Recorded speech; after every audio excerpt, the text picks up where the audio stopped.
ఒకప్పుడు వైసీపీకి పల్నాడు జిల్లా కంచుకోట. 2019 ఎన్నికల్లో అక్కడ 7 అసెంబ్లీ నియోజకవర్గాలను గెలుచుకొని వైసీపీ క్లీన్ స్వీప్ చేసింది. ఒక ఎంపీ స్థానాన్ని కూడా తన ఖాతాలో వేసుకుంది. కానీ 2024లో ఆ సీన్ రివర్స్ అయిపోయింది. పల్నాడు జిల్లాలో వైసీపీ చిరునామానే గల్లంతైంది. 2019 ఫలితాలను ఈసారి టీడీపీ రిపీట్ చేసింది. కానీ ఒక్కటే మార్పు, ప్రభుత్వం మారి 8 నెలలు అవుతున్నా వైసీపీ నేతల మొహాలే బంగారమయ్యాయట.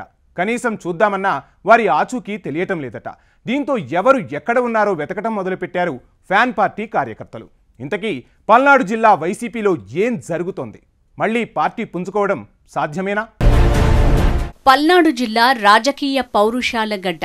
సామాజిక వర్గాల ప్రాబల్యంతో ఇక్కడ తొలి నుంచి కాంగ్రెస్, టీడీపీ హోరాహోరీగానే పోరాటం చేస్తాయి. వైసీపీ ఆవిర్భావం తర్వాత కాంగ్రెస్ ఓటింగ్ మొత్తం ఫ్యాన్ పార్టీ వైపు మళ్లింది. ఫలితంగా 2019 ఎన్నికల్లో పల్నాడు జిల్లాను వైసీపీ పూర్తిగా తమ ఖాతాలో వేసుకుంది. కానీ 5 ఏళ్ల తర్వాత 2024 ఎన్నికల్లో ఇదే ఫలితం టీడీపీకి వచ్చింది. కూటమి ప్రభుత్వం ఏర్పాటు తర్వాత నాడు పల్నాడు జిల్లాలో కాలరెగరేసిన వైసీపీ నేతలంతా ప్రస్తుతం గప్చుపయ్యారట. నియోజకవర్గాల ఇన్ఛార్జులుగా ఉన్నవారు సైతం కనీసం పార్టీ కార్యకర్తలకు అందుబాటులో ఉండటం లేదు. ఇలా ఎక్కడికక్కడ నేతలంతా సైలెంట్ అవ్వడంతో పల్నాడు జిల్లాలో వైసీపీ కార్యక్రమాల ఊసే కనిపించటం లేదట. ఎన్నికల్లో వైసీపీ ఓటమి తర్వాత పార్టీ జిల్లా అధ్యక్షుడు, మాచర్ల మాజీ ఎమ్మెల్యే పిన్నెల్లి కృష్ణారెడ్డి ఒకానొక దశలో నియోజకవర్గం వదిలి వెళ్లిపోయినంత పనైంది. పోలింగ్ రోజు ఈవీఎంల ధ్వంసం కేసులో ఆయన అరెస్టు కావడంతో కొన్ని రోజులు రిమాండ్ ఖైదీగా ఉన్నారు. తర్వాత హైకోర్టు బెయిల్ మంజూరు చేయడంతో బయటికి వచ్చారు. ప్రస్తుతం ఆయన జిల్లా నేతగా ఉంటున్నా ఎక్కడా పార్టీ గురించి ఆలోచన చెయ్యటం లేదట. మరోమారు పిన్నెల్లి సోదరుడు వెంకట్రామిరెడ్డి ఇప్పటికీ నియోజకవర్గంలో అడుగు పెట్టలేదట. ఇక వినుకొండ నియోజకవర్గంలో వైసీపీ ఎమ్మెల్యేగా వ్యవహరించిన బొల్లా బ్రహ్మనాయుడు ఒంటెత్తు పోకడలతో ప్రజలకు, క్యాడర్కు దూరమయ్యారు. గత ఎన్నికల్లో ఓటమి పాలు కావడంతో ఇప్పుడు ఆయన కూడా పార్టీకి దూరంగానే ఉంటున్నారట. అలాగే నర్సరావుపేట నుంచి 2 సార్లు ఎమ్మెల్యేగా గెలిచిన గోపిరెడ్డి శ్రీనివాసరెడ్డి సైతం పార్టీ వ్యవహారాల వైపు కన్నెత్తి చూడటం లేదట. పల్నాడు జిల్లాలో టీడీపీ, వైసీపీలకు కీలకమైన నియోజకవర్గం గురజాల. ఎన్నికల్లో ఓటమి తర్వాత మాజీ ఎమ్మెల్యే కాసు మహేష్ రెడ్డి కనీసం నియోజకవర్గం వైపు అడుగు కూడా పెట్టడం లేదట. అధికారం కోల్పోయి క్యాడర్ కష్టాల్లో ఉన్న సమయంలో అండగా నిలవాల్సిన నాయకుడు అడ్రస్ లేకుండా పోవడంపై పార్టీ శ్రేణులు తీవ్ర అసంతృప్తి వ్యక్తం చేస్తున్నారు. చిలకలూరిపేట నుంచి మంత్రిగా పనిచేసిన విడుదల రజని ఎన్నికల్లో గుంటూరు పశ్చిమం నుంచి పోటీ చేసి ఓడిపోయారు. నియోజకవర్గాల మార్పు ప్రయోగం బెడిసికొట్టడంతో తాజాగా ఆమెకు తిరిగి చిలకలూరిపేట బాధ్యతలే అప్పగించారు జగన్.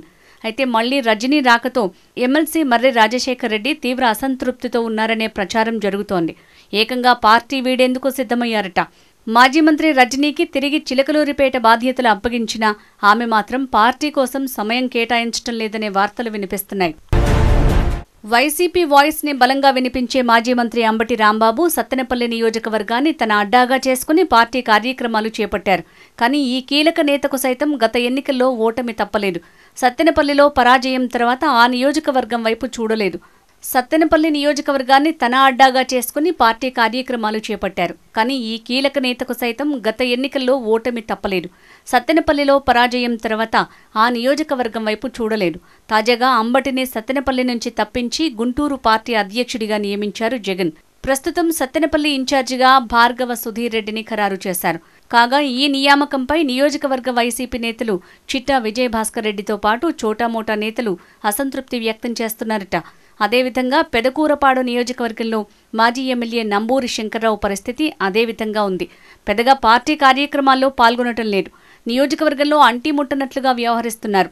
అధికారంలో ఉన్నప్పుడు పల్నాడు జిల్లాలో 5 ఏళ్ల పాటు చక్రం తిప్పిన వైసీపీ నేతలంతా గత ఎలక్షన్స్లో ఒకే ఒక్క ఓటమితో డీలా పడిపోయారు. మాజీ ఎమ్మెల్యేలు, మాజీ మంత్రులంతా చెల్లాచెదురయ్యారట. క్యాడర్కు భరోసా కల్పించడం, వారి సమస్యల్ని పట్టించుకోవటమే గగనమైపోయిందట. కూటమి సర్కారు అధికారంలోకి వచ్చి 8 నెలలవుతోంది. అయినా నియోజకవర్గాల్లో ప్రతిపక్ష పాత్ర పోషించడంలో ఫ్యాన్ పార్టీ లీడర్లు వెనకడుగు వేస్తున్నారట.